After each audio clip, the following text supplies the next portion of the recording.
Hey guys, welcome to my channel Miss Recap. Today I'm going to explain 2022 comedy drama movie Raymond and Ray. Raymond had received word that his father, Benjamin Reed Harris III, had died. He traveled to see his brother, whom he had not seen in nearly 5 years. Both brothers had distinct and opposing personalities. In this approach, Raymond was more disciplined, quiet, and calm. He was content with his mundane existence. In Cincinnati, he worked in the water and power department. He was never particularly daring, and his peace of mind was extremely important to him. Ray, on the other hand, was a troublemaker. He was a free spirit who indulged in a variety of vices. He had become an addict, and his life had devolved into chaos. He had gathered himself, enrolled in a rehabilitation program, and found a girl he adored. But sometimes, life is unfair to a person, and the problems never seem to go away.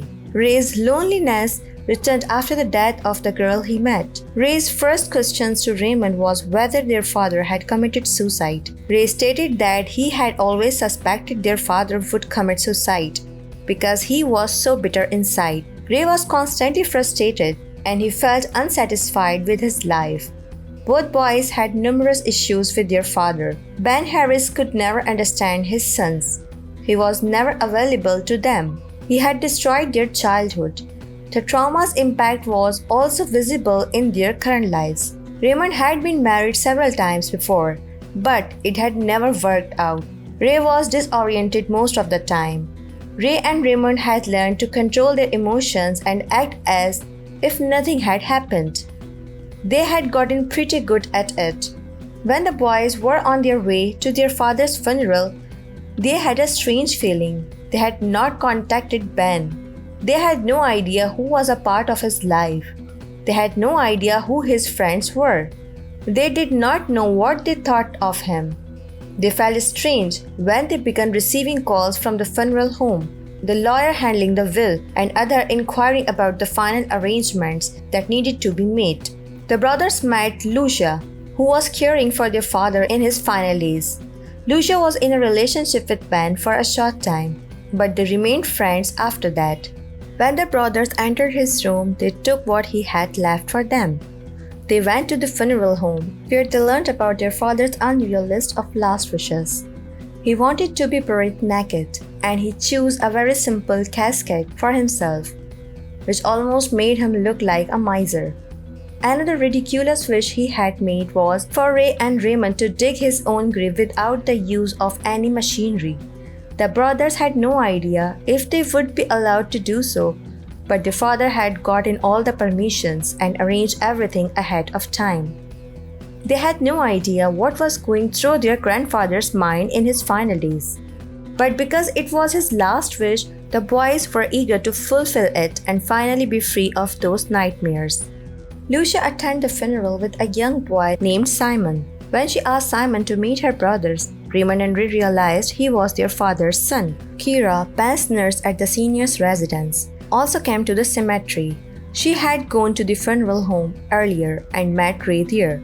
Reverend West, Ben's pastor, was present to perform the rituals, and Mr. Canfield was present to ensure that everything was done in accordance with the law and the deceased wishes. Aside from the individuals, Leon and Vincent, twins, arrived. Though no one knew who they were, Ben was their father as well, but they openly stated that he had never met the man personally. Raymond and Ray began turning over the soil, but it felt as if they were digging into their own traumatic past and bringing everything that was embedded within their core to the surface. Raymond had grown fond of Lucia. He told her that Ray was still bound by his past during their conversation. Raymond frequently felt sorry for his brother and how life had been so unjust to him. Kira told Ray that Ben used to listen to the same song over and over in the hospital during his final days. Ray was in shambles. He used to play trumpet as a child, but his father became enraged and informed him that he had sold it to a pawn shop. Ray searched every pawn shop in the area that day, but he could not find it. He discovered the trumpet in the package his father had left for him.